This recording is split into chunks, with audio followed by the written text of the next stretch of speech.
In the small town of Mill Creek, a group of unlikely teens stumbles upon a hidden underground network of ancient tunnels while searching for a missing dog. What they discover changes their lives forever, an ancient relic of unimaginable power guarded by a monstrous entity and protected by deadly traps. Now bound to the relic and its secrets, the teens become the new Relic Keepers, charged with protecting it from those who seek its power, both human and otherwise. But the relic's pull is relentless, and its secrets are deeper and darker than they ever imagined.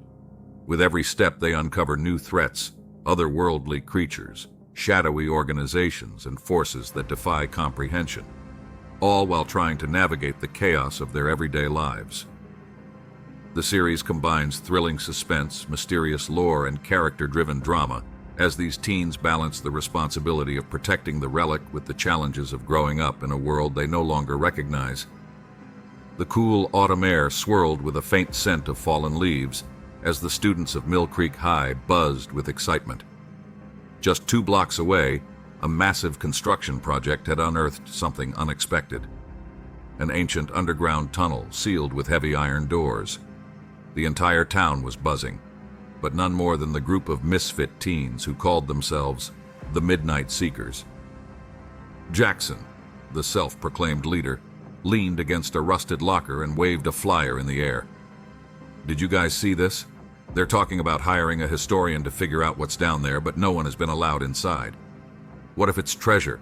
Or like some government conspiracy?" Sky, always the skeptical one, rolled her eyes, twisting the cap off her water bottle. "Or it's probably just an old storm drain. Chill, Jax." "But what if it's not?" chimed in Liv, her voice tinged with genuine curiosity. "I mean, they don't seal storm drains with iron doors, right?" Jackson's eyes lit up. "Exactly, and we're going to be the first ones to figure it out." Just as the plan was forming, Liv's younger brother, Milo, raced down the hallway. "Guys, we have a problem. Chester's missing." "Chester?" Jackson frowned. "Your dog?" Milo nodded out of breath. "Yeah, he never runs off like this, but I think he might have gone toward the construction site. I heard barking last night near the dig."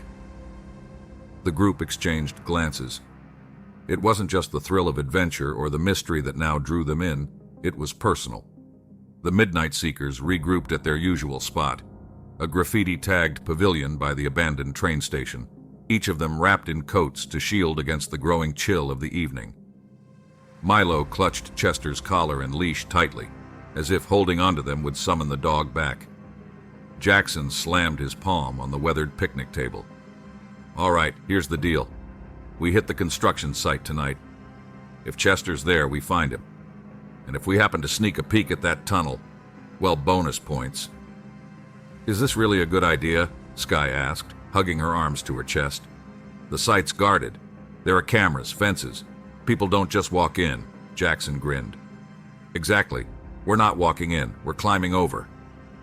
Sky sighed and looked at Liv, but her friend had already pulled her phone out, typing furiously. "According to this," Liv said, holding up the screen, "the construction crew leaves at 9. 1 security guard patrols every 15 minutes. "Perfect," Jackson said. "We just need to time it right. And bring a flashlight." By 9:15, the group was crouched behind a pile of lumber near the chain-link fence surrounding the site. The guard's flashlight beam swept past, the light slicing through the shadows as they held their breaths. When the coast was clear, Jackson pulled out a pair of wire cutters from his backpack. "Where did you even get those?" Milo asked, his voice barely above a whisper. "Don't ask questions you don't want answers to, buddy," Jackson replied with a wink. He snipped a section of the fence, just enough for them to squeeze through. In and out. Quick and quiet. One by one, they slipped inside. The construction site was a maze of half-built structures and mounds of dirt, illuminated by floodlights that cast eerie shadows across the scene. The iron doors weren't hard to find. They loomed at the far end, partially unearthed, their surfaces weathered and ancient. "This is insane," Sky muttered, staring at the doors. "Why would something like this be under our town?" "Maybe it's older than the town," Liv whispered. "Like way older." "Guys," Milo interrupted, pointing toward the base of the door. "Look. There, Partially buried in the dirt was Chester's leash. The group froze. "He's here," Milo said, his voice trembling with a mix of hope and fear. Jackson approached the leash cautiously, shining his flashlight around. "He couldn't have gone far," he said. But as the light swept across the ground, it landed on something else, a footprint. It wasn't just Chester's paw prints. It was something bigger, something human. "Someone else has been here," Liv whispered. The group turned toward the doors. A faint metallic clang echoed from beyond them. The sound was muffled but unmistakable. "We should go," Sky said, backing away. "This isn't worth it. We can call the cops, tell them about Chester, about whatever this is." "No way," Jackson said, his voice steady but low. "We've already come this far. We open the doors." "And if there's something dangerous in there?" Sky shot back. "Like, I don't know, an axe murderer or a bear?" Jackson shrugged. "Then we'll run." Milo, clutching Chester's collar tightly, stepped forward. "I'm not leaving without him." That settled it. Liv joined Milo and Jackson by the doors, while Sky muttered something under her breath and reluctantly followed. Jackson grabbed the massive iron handle, and together they pulled. The doors groaned in protest, dust falling as they moved. Inside, the air was damp and heavy, carrying the scent of earth and rust. The flashlight beams cut through the darkness, revealing a long, descending tunnel lined with old, crumbling brick. On the floor was a trail of muddy paw prints, Chester's. "This is insane," Sky whispered. "This is so insane." "Stay close," Jackson said, "and keep quiet." As they ventured deeper, the walls seemed to close in around them. The tunnel opened into a larger chamber, its ceiling arched and ribbed with ancient wooden beams. In the center of the room was a pile of crates, their labels faded with time. Milo pointed toward the far corner, where a pair of glowing eyes reflected in the flashlight's beam. "Chester!" he shouted, breaking into a run. The dog barked and bolted toward Milo, tail wagging wildly. Relief washed over the group, but it was short-lived. Behind the crates, something moved, a shadow shifting in the dim light. "What was that?" Liv whispered, her voice barely audible. Before anyone could answer, a deep voice echoed through the chamber. "You shouldn't be here." The flashlight beams swung wildly, landing on a figure emerging from the shadows. Dressed in tattered clothes and holding a rusty crowbar, the man looked more like a ghost than a person. "You have no idea what you're messing with," he said, his eyes narrowing. "Leave now, while you still can." For a moment, none of them moved. The man's figure seemed to blend into the shadowy backdrop of the cavern, his eyes flickering with something unreadable. Was it menace or fear? "What are you doing down here?" Jackson asked, his voice louder than it should have been, trying to mask his unease. His flashlight stayed trained on the man, who squinted against the beam. "I could ask you the same," the man shot back. His voice was rough, gravelly, as if unused for days. "But you don't want the answer to either question. Now leave." "We're not going anywhere without answers," Jackson pressed. "And without Chester." The man stepped closer, the sound of his boots on the damp stone floor echoing ominously. Chester whimpered, shrinking back toward Milo. "Your dog's the least of your worries," the man muttered. "Why?" Liv demanded, her hands trembling as she gripped her flashlight. "What's going on down here?" The man hesitated, his grip tightening on the crowbar. For a second it seemed like he might swing it, but then his shoulders sagged. "It's not safe," he said, his tone softer now, almost pleading. "If you keep going, you'll regret it." "You keep saying that, but you're not explaining anything," Sky snapped, her fear morphing into anger. "What are you so afraid of?" The man opened his mouth to respond, but before he could speak, a low rumble vibrated through the chamber. Dust trickled from the ceiling, and the floor beneath them seemed to tremble. The man's eyes widened in panic. "It's awake," he hissed. "You've woken it up." "What's awake?" Milo asked, clutching Chester tighter. "Run!" the man barked, his voice cracking with urgency. "If you value your lives, get out of here now." Instead of running, Jackson aimed his flashlight toward the source of the noise. At first, there was nothing, just the damp walls and the crates. But then a section of the wall seemed to ripple, as though the bricks themselves were shifting. "Is that moving?" Liv asked, her voice barely a whisper. The rippling stopped, and the chamber fell into an eerie silence. The man took a shaky step back. "You've doomed us all," he muttered, more to himself than to them. The silence was shattered by a deafening roar. It wasn't a sound any of them could place. It was neither animal nor mechanical, but something otherworldly, as though the earth itself was screaming. The flashlight beams danced wildly as the group stumbled back, the noise disorienting them. "Out!" the man yelled, pointing toward the tunnel they had entered through. "Get out before it's too late." Jackson hesitated, his curiosity warring with his survival instincts. But when the wall buckled inward and a massive shape began to emerge, a shape covered in jagged stone-like scales, he made his decision. "Go," he shouted, grabbing Liv's arm and pulling her toward the tunnel. Skye was already running, Milo clutching Chester as he raced after her. The man lingered for a split second, his face a mask of despair, before he too turned and fled. The group scrambled through the narrow tunnel, the sound of crumbling rock and that unholy roar chasing them. Behind them, the creature, a thing they couldn't even begin to describe, squeezed its massive form into the passageway, its glowing red eyes fixed on them. "This way!" the man yelled, veering off to the left at an unexpected junction. The kids followed without question, their lungs burning as they ran. The tunnel narrowed even further and the air grew colder, the walls slick with moisture. "Where are we going?" Skye shouted, her voice echoing off the walls. "There's another way out," the man replied. "It's not far. Keep moving." The creature's guttural growls grew louder, closer. It was gaining on them. Milo stumbled, nearly dropping Chester, but Jackson grabbed him and yanked him forward. "Don't stop!" he shouted. The tunnel opened into a smaller chamber, this one with a rusted metal ladder bolted to the wall. "Up!" the man ordered, waving them toward it. One by one they climbed, the metal groaning under their weight. Chester barked nervously as Milo struggled to carry him up. Below, the creature's enormous clawed appendage smashed into the base of the ladder, sending vibrations through the entire structure. "Faster!" Liv screamed. At the top of the ladder was another iron door, smaller but no less foreboding. The man shoved past them, pulling a key from his pocket and jamming it into the lock. The door creaked open, revealing a narrow staircase that led upward into darkness. "Go, go, go!" the man urged. As soon as they were all through, he slammed the door shut and turned the key, just as the creature's claws scraped against the metal from the other side. The sound was like nails on a chalkboard, and it didn't stop. The door buckled slightly under the pressure, but it held. Breathless and trembling, the group collapsed on the staircase.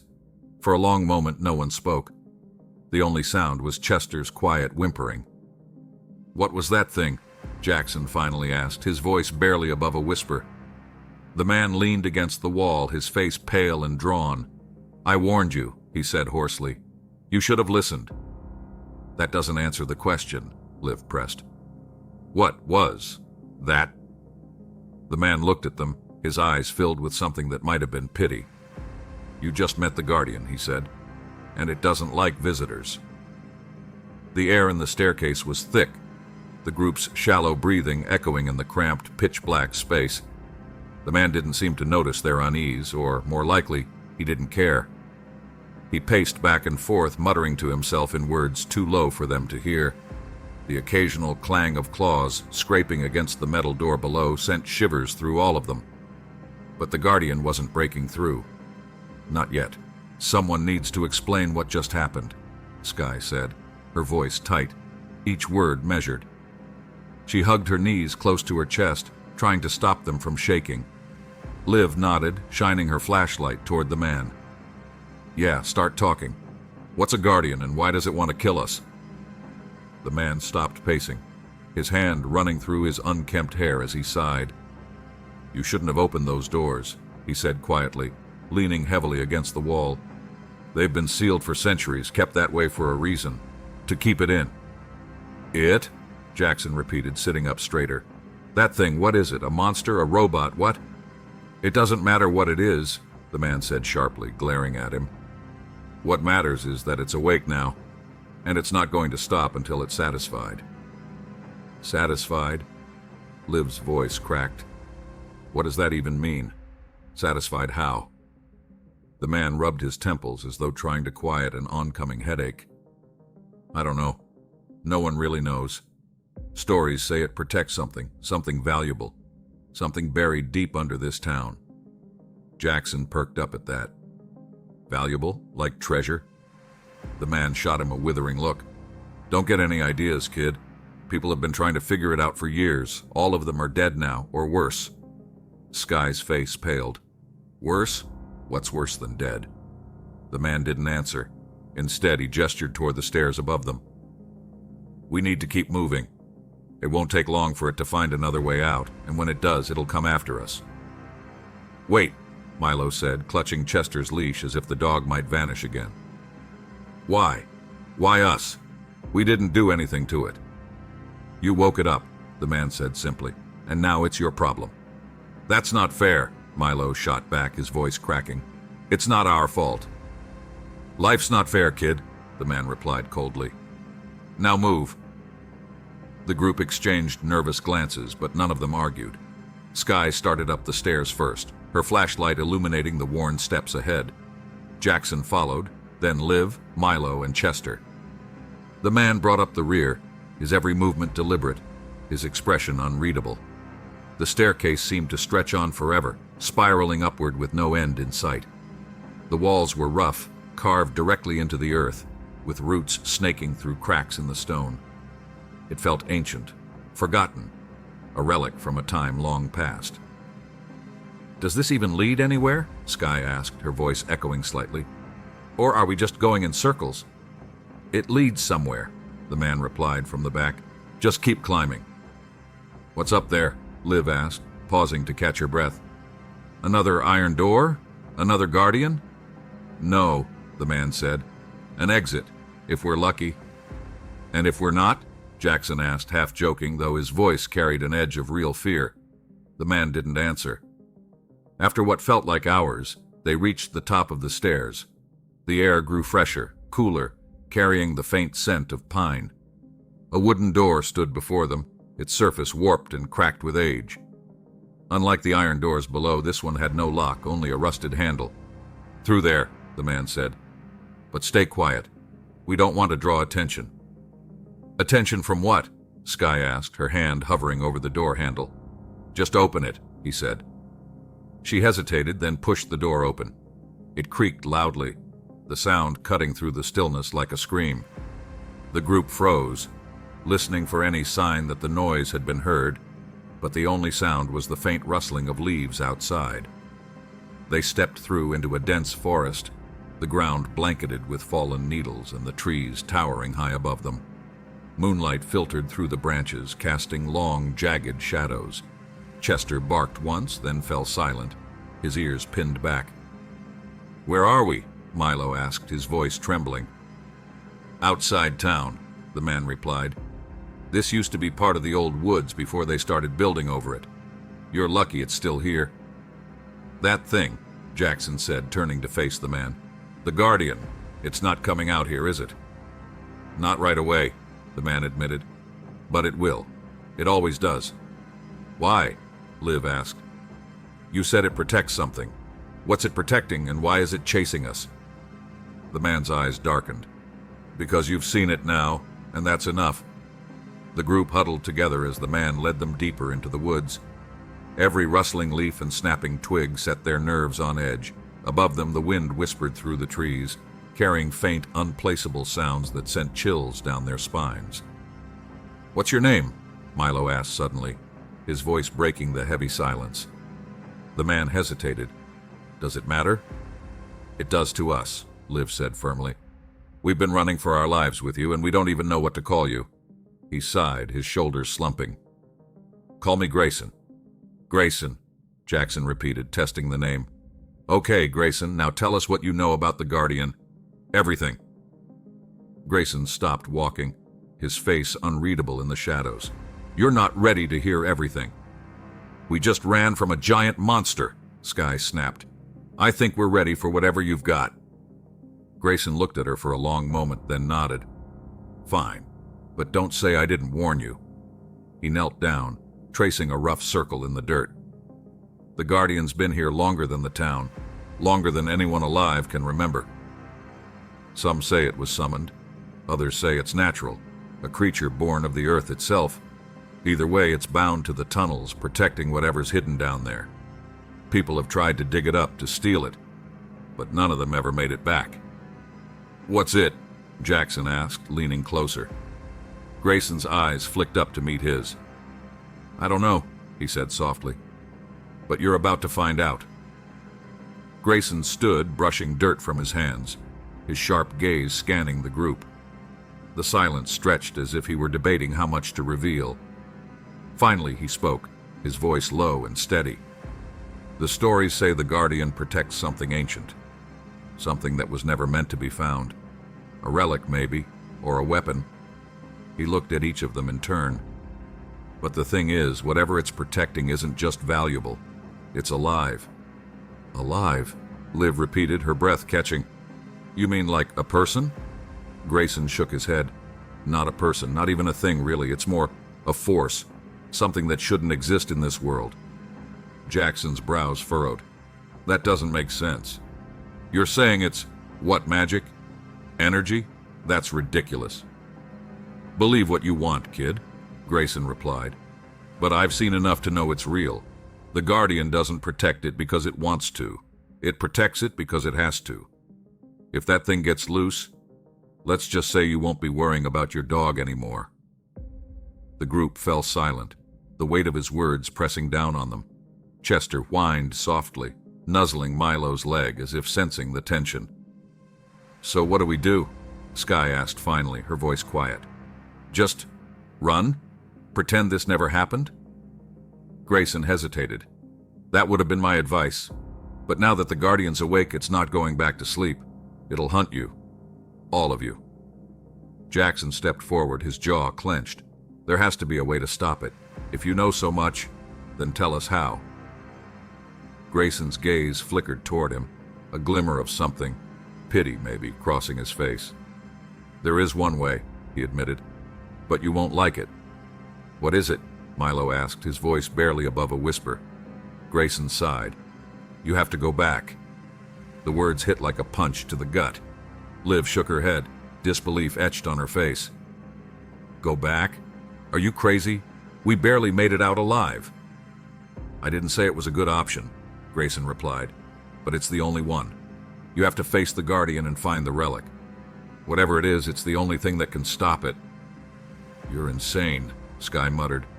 "We're not doing that, right, guys?" Jackson didn't answer. His mind raced, the gears turning as he pieced together what Grayson had said. If the relic was truly the key, then leaving wouldn't solve anything. The Guardian would follow them, and it wouldn't stop. "We have to do it," Jackson said finally, his voice steady. "What?" Skye and Liv said in unison, staring at him like he'd lost his mind. "Think about it," Jackson continued. "If we don't, the Guardian will keep coming. It'll track us down, maybe even hurt other people. But if we find the relic, we can stop it, for good." "And how do we even do that?" Skye asked. "We don't know where it is or what it looks like. We don't even know what we're up against." "I do," Grayson said quietly.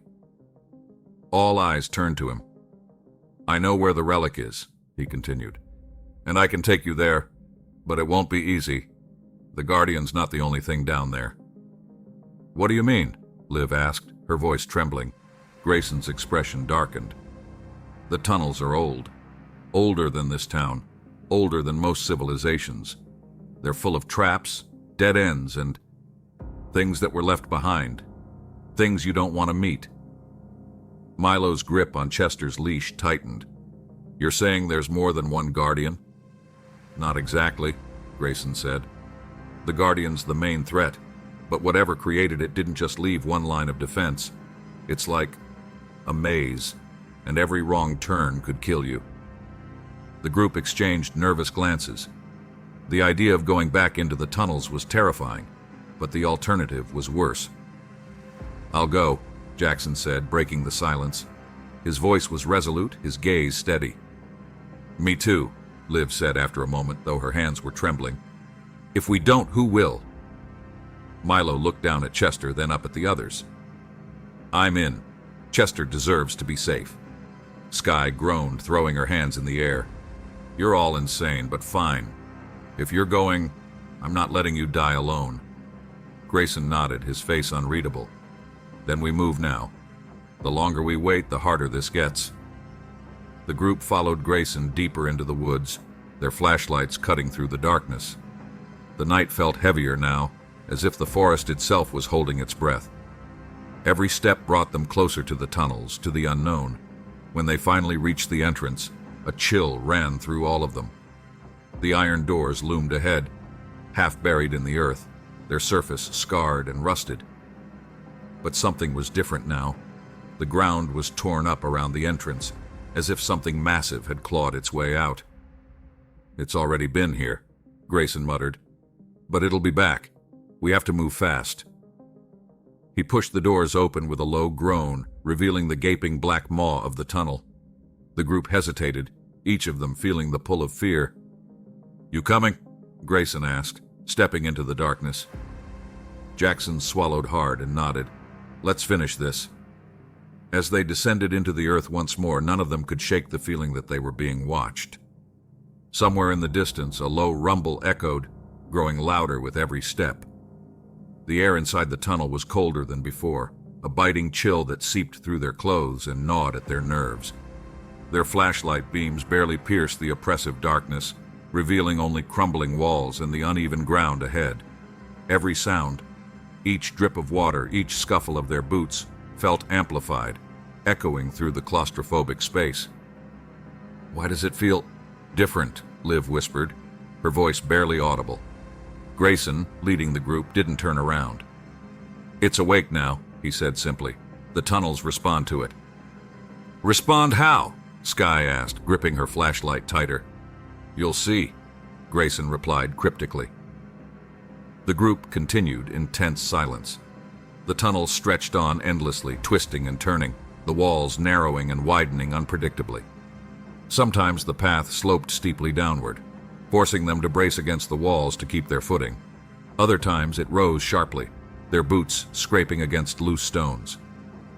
Hey, Jackson said suddenly, stopping mid-step. Did you hear that? They all froze, straining to listen. For a moment there was nothing, just the oppressive quiet of the tunnel. But then it came, a faint scraping sound like nails dragging across stone. It's behind us, Milo whispered, clutching Chester close to his chest. The dog whimpered, its ears flattened against its head. Grayson turned, his expression grim. Keep moving, don't stop. Don't stop? Liv's voice cracked. That thing is right behind us and you want us to keep going. Grayson's gaze hardened. If it catches us out here, we're dead. The deeper we go, the more it has to work to follow. These tunnels are its domain, but they're not easy, even for it.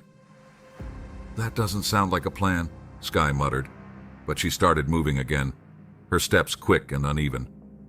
The sound of scraping grew louder as they pressed on, accompanied by faint, guttural growls that sent shivers down their spines. It wasn't steady. It came in bursts, fading and then returning, as though the Guardian were toying with them, letting them know it could close the distance whenever it wanted. This way, Grayson said, taking a sharp left at a fork in the tunnel. Stay close. Are you sure? Jackson asked, his voice tight. How do you even know where you're going? I've been down here before, Grayson said. Enough to know the signs. What signs? Liv asked, her flashlight flickering. She smacked it against her palm, the light steadying for now. Grayson didn't answer immediately. The tunnels shift, he said finally. They lead you where they want you to go. If you're not paying attention, they'll trap you. That's comforting, Skye muttered, glancing nervously at the walls. They did seem closer now, the bricks almost pulsating in the dim light, as though alive. Why do you even know this stuff? Jackson asked, his voice edged with suspicion. You're acting like you've been doing this your whole life. Grayson hesitated. It's complicated. We've got time, Jackson pressed. Or are you keeping secrets? Grayson stopped abruptly, spinning to face them. You think I want to be here? He snapped. You think I wanted to spend years learning how to survive this hellhole? I'm here because I don't have a choice, just like you don't. The group stared at him, stunned into silence. Grayson exhaled, his anger fading as quickly as it had come. Look, he said more softly, if we make it out of this, I'll tell you everything. But right now, we need to focus. Before anyone could respond, Chester growled low in his throat. Milo froze, looking down at the dog. What is it, boy? He whispered. A loud clang echoed from somewhere ahead, followed by a deep, resonant hum that seemed to vibrate through their very bones. What was that? Liv asked, her voice trembling. Grayson's face darkened. The traps, he said. They've activated. Traps? Skye repeated, her voice rising in panic. What kind of traps? Grayson pointed down the tunnel. See those lines in the walls? They all turned their flashlights toward the walls, revealing faint grooves carved into the brick, forming a crisscross pattern that ran the length of the corridor. What do they do? Jackson asked warily. Anything, Grayson said. Spears, blades, collapsing walls. These tunnels are ancient, and whoever built them didn't want anyone getting through. Step carefully and don't touch the walls. They moved cautiously now, every step deliberate, the tension palpable. The air grew heavier, harder to breathe. The grooves in the walls seemed to shimmer faintly, as though waiting for the slightest provocation to spring to life. Do you think it knows about the traps? Liv whispered, glancing nervously behind them. Grayson didn't respond, but the answer was obvious. The Guardian had been navigating these tunnels for centuries. It didn't need to avoid the traps. They were part of its design. A sudden gust of wind rushed past them, carrying with it the faint scent of decay. Milo gagged, covering his nose. What was that? He asked. Something's coming, Grayson said, quickening his pace. Move faster, but don't... The ground beneath Skye shifted without warning, a loud click echoing through the tunnel. Everyone froze. Skye, Jackson said slowly, his voice laced with dread. What did you do? I didn't do anything, she hissed, her eyes wide with fear. Grayson stepped forward cautiously, examining the ground around her. The bricks beneath her feet had sunk slightly, and a faint red glow now emanated from the grooves in the walls. Don't move, Grayson said, his tone commanding. Everyone else, back away. What's going to happen? Skye asked, her voice trembling. Grayson's jaw tightened. I don't know, but whatever it is, we don't want to be here when it starts. The faint red glow in the grooves began to pulse, the light traveling along the walls like a heartbeat. A low rumble started, soft at first but growing louder, until it felt as though the tunnel itself was coming alive. Skye stood frozen, her breath coming in short, shallow gasps. What do I do? She whispered, her voice barely audible over the growing noise. Don't move, Grayson repeated sharply, his eyes scanning the grooves. It's testing you. If you stay still, it might reset. Might? Jackson snapped. That's not a plan. The rumbling stopped abruptly, replaced by an eerie silence that stretched for several long, unbearable seconds. Then, with a metallic clunk, sections of the wall slid open, revealing rows of sharpened spears that gleamed faintly in the flashlight beams. Oh my God, Liv whispered, stepping back instinctively. Skye's eyes darted between the spears and Grayson. Do something, she hissed. I'm thinking, Grayson said through gritted teeth, his gaze flickering to the floor. The trap wasn't just in the walls. Lines of faint grooves now crisscrossed the ground beneath Skye's feet, glowing a sinister red. Before he could act, the spears shot forward with a sudden deafening whoosh. Skye screamed, throwing herself to the ground, just as the deadly points streaked past her, mere inches from where she'd been standing. Skye! Milo cried out, starting to rush forward. Wait, Grayson barked, holding him back. It's not over. Skye scrambled to her knees, her hands shaking as she gripped the floor. The red glow faded momentarily, but before anyone could react, another clunk echoed through the tunnel. This time, the floor beneath her cracked, a thin fissure spidering out beneath her hands. It's collapsing! Liv screamed. Skye looked up, her eyes wide with terror. Help me! Jackson, Milo, grab her! Grayson ordered, stepping back as the ground shifted again, larger chunks breaking away. Jackson didn't hesitate. He lunged forward, grabbing Sky's arm and pulling with all his strength. Milo joined him, clutching her other arm as Chester barked frantically behind them. The ground gave way just as they yanked her free, revealing a deep, jagged pit that seemed to stretch into endless darkness. Sky collapsed against the wall, trembling, her face pale as she stared at the hole where she'd just been standing. "That was close," Jackson said, his voice shaky. "Too close." Sky nodded mutely, her hands clutching the fabric of her jeans. I thought I was going to—" "You didn't," Grayson interrupted, his tone harsh. "But you almost did. This isn't a game. You can't make mistakes down here." "Hey, take it easy," Jackson snapped, stepping between Grayson and Sky. "She didn't do it on purpose." "It doesn't matter," Grayson shot back. "This place doesn't care about intentions, it reacts. You make a wrong move and it'll kill you. End of story." The group fell silent, the weight of his words sinking in. Chester whimpered softly, his tail tucked between his legs. Finally, Liv spoke, her voice barely above a whisper. "If this is what happens when you step wrong, what's waiting for us at the Relic?" Grayson didn't answer immediately. Instead, he turned back toward the path ahead, his flashlight casting long, flickering shadows. "That wasn't the worst of it," he said quietly. "Not even close." They pressed on, their nerves frayed and their pace slower than before. Every step felt like a gamble, the grooves in the walls and floor constant reminders of the danger surrounding them. Sky, now walking between Jackson and Liv, kept her gaze fixed on the ground, her breath uneven. "This is insane," she murmured. "Why are we even doing this? What if there's no relic? What if it's all just a myth?" "It's not a myth," Grayson said, his voice flat. "I've seen it. And so has the Guardian." "What does it look like?" Milo asked hesitantly. Grayson hesitated. "It's hard to describe," he said finally. "It's not like anything else, but you'll know it when you see it." "Great," Sky muttered. "So we're risking our lives for some mystery object we don't even understand." Jackson glanced at her. "Would you rather risk your life running forever? Because that's the other option." She didn't reply, her gaze dropping to the floor again. The tunnel widened suddenly, opening into another chamber. This one was larger, its ceiling towering above them, shrouded in darkness. In the center of the room stood a pedestal, its surface slick and glistening as though perpetually wet.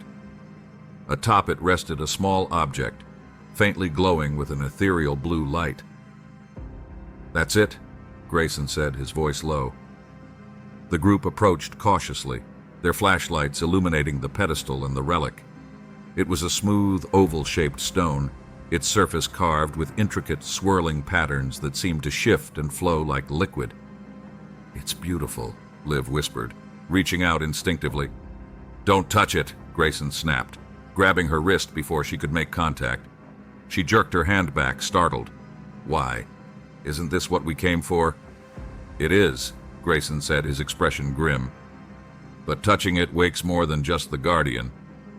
"What does that mean?" Jackson asked, his eyes narrowing. Grayson turned to face him, his voice low and steady. "It means if you want to take it, you'd better be ready to pay the price."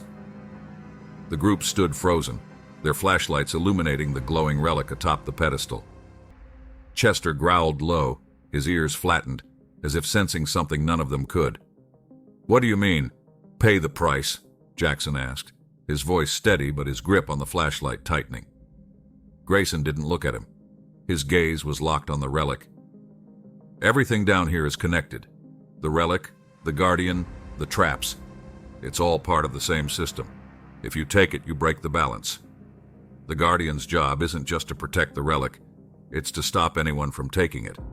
And if you succeed, well, that's when the real trouble starts." "Real trouble?" Sky asked, her voice shaking. "You mean worse than a giant clawed monster trying to kill us?" Grayson nodded grimly. "The Guardian will stop at nothing. It'll tear through this town, this whole region if it has to. And the relic," he hesitated. "It's not safe to keep, not for long." "Then why are we even doing this?" Milo demanded, hugging Chester tightly. "If taking it makes things worse, why not just leave it here?" Because leaving it doesn't stop the Guardian, Grayson said. It's already awake. The only way to control it, to stop it, is with the relic. Liv stepped forward, her voice trembling. How do you know so much about this? You said you've been down here, but why? What are you not telling us? Grayson hesitated, then sighed heavily. Because I've taken it before. The group stared at him, stunned. What? Jackson asked, his voice barely above a whisper. Grayson nodded slowly. Years ago, I thought I could use it, to stop the Guardian, to understand what it is. But I underestimated it. I had to put the relic back before it destroyed everything. Why didn't you just leave town? Skye asked. Grayson's face hardened. You can't outrun this thing. It's bound to the relic, and to anyone who touches it. The revelation hit like a punch to the gut. They weren't just dealing with an ancient artifact or a mindless beast. This was something alive, something far more dangerous than they'd imagined. So what's the plan? Jackson asked, stepping closer to the pedestal. We take it and use it to stop the Guardian? Grayson gave him a long, searching look. If you take it, you'd better be ready to face what comes next. Jackson's jaw tightened. We don't have a choice. He reached out, his hand trembling slightly as it neared the glowing relic. The moment his fingers brushed the smooth surface, a pulse of energy shot through the chamber. The walls seemed to tremble, the air growing heavy with static. What's happening? Liv asked, her voice rising in panic. It knows, Grayson said grimly, backing away from the pedestal. You've woken it. The ground beneath them began to rumble, cracks spidering out from the pedestal and up the walls. A low, guttural roar echoed through the tunnels, deafening and inhuman. We need to move, Grayson barked. Now! Clutching the relic, Jackson bolted for the tunnel, the others following close behind. The roar grew louder, accompanied by the sound of shattering stone and crashing debris. The Guardian was coming. The group sprinted through the tunnel, the relic's glow lighting their way as Chester barked frantically. Behind them, the Guardian's massive, clawed form surged forward, its glowing red eyes fixed on Jackson. It's gaining on us, Milo shouted, glancing back. Grayson stopped suddenly, grabbing a rusty lever protruding from the wall. Keep running, he yelled. I'll slow it down. What are you doing? Liv screamed. But Grayson had already yanked the lever. The ground behind them gave way, collapsing into a chasm that swallowed part of the Guardian's form. It roared in frustration, clawing at the edges, but it wasn't enough to stop it. Go, Grayson shouted again, sprinting after them. The tunnel opened into another chamber, this one filled with jagged pillars of stone. The group skidded to a halt, panting, as the Guardian smashed its way into the room behind them. This is it, Grayson said, his voice grim. You have to use the relic. Now. How? Jackson demanded, holding up the glowing object. Focus, Grayson said. It's connected to the Guardian. If you concentrate, you can control it. Force it back into the tunnels. Jackson hesitated, his mind racing. The Guardian loomed closer, its massive form blocking the only exit. Do it, Jax! Liv shouted. We're out of time!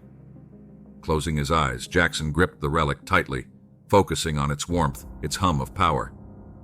He felt the energy coursing through him, reaching out, connecting with something vast and ancient. The Guardian stopped, its claws inches from Jackson. Its glowing red eyes flickered, its massive body trembling. It's working, Skye shouted. Jackson opened his eyes, the relic glowing brighter than ever. Go back, he said, his voice steady and commanding. You don't belong here. Go back. The Guardian let out one last deafening roar before its form began to dissolve, crumbling into dust that swirled around them. The chamber grew still, the oppressive weight in the air lifting. It's gone, Liv said, her voice barely above a whisper. Jackson staggered, his legs giving out as he collapsed to the ground. Grayson caught him, steadying him. You did it, Grayson said, but it's not over. Jackson looked up at him, confusion clouding his face. What do you mean? Grayson's gaze flicked to the relic, still glowing faintly in Jackson's hands. You're the keeper now, he said quietly. The Guardian may be gone, but the relic, it'll call to others, and you'll have to protect it, The group fell silent, the weight of Grayson's words settling over them like a shroud. The relic might have saved them, but it had also bound them to its secrets and its dangers. "Come on," Grayson said finally, helping Jackson to his feet. "Let's get out of here. You've got a long road ahead." As they made their way back to the surface, the relic's glow lighting their path, one thought lingered in all their minds. This was only the beginning. The faint glow of the relic dimmed as they reached the surface, stepping out into the crisp night air. The forest was eerily quiet, the towering trees casting long shadows under the pale moonlight. Chester barked once, breaking the silence, his tail wagging cautiously as if even he wasn't sure they were safe. Jackson stood at the edge of the tree line, staring down at the smooth, glowing stone in his hands. Its hum had softened, but he could still feel its power coursing through him, a constant reminder of what had happened and what was yet to come. "What happens now?" Milo asked, breaking the silence. His voice was quiet, almost hesitant, as though he wasn't sure he wanted the answer. Grayson stepped forward, his face unreadable. "Now," he said, "you keep it safe." "That's it?" Skye asked, crossing her arms. "We just go back to normal? Pretend none of this happened?" "There's no normal after this," Grayson replied. "The relic's part of your life now, and so am I." "What do you mean, part of our life?" Liv asked, narrowing her eyes. Grayson's gaze flicked to Jackson, then back to the group. "You think that guardian was the end of it? The relic is ancient. It's valuable. And if you think nothing else will come for it, you're wrong." Jackson exhaled, his shoulders sagging. "So what are we supposed to do? Hide it? Bury it?" Grayson shook his head. "You can't bury it. You can't run from it. The relic, it's alive in its own way. And now that it's out in the open, it'll attract things you can't even imagine. People, creatures, forces that make the Guardian look like a warm-up." Skye scoffed. "Great, that's comforting." "Why us?" Milo asked, his voice trembling. "Why did it have to be us?" Grayson knelt down, meeting Milo's gaze. "It didn't choose you," he said, "but now it's yours, and that makes you its protectors." "Protectors," Jackson repeated, his voice hollow. "We're just kids." "You're not just anything anymore," Grayson said, standing. "You've seen what's down there. You've faced it and survived. That makes you stronger than most." Silence fell over the group. The weight of what they'd just endured and what lay ahead pressed down on them like a heavy cloak. Chester barked again, breaking the stillness, and Milo crouched to calm him. "So what do we do?" Liv asked finally. Grayson turned, his face half hidden in shadow. "You learn," he said simply. "You prepare. And when the time comes, you fight." Without another word, he disappeared into the trees, leaving the group alone under the night sky. They stood there for a long time, the relic's faint glow casting eerie patterns on their faces. None of them spoke. None of them needed to. Whatever came next, they knew one thing for sure. Their lives would never be the same. Far in the distance, a faint rumble echoed through the forest, so low it was almost imperceptible. Jackson tightened his grip on the relic, his jaw clenching. He didn't know what was coming, but he knew one thing. They'd be ready. The end, for now.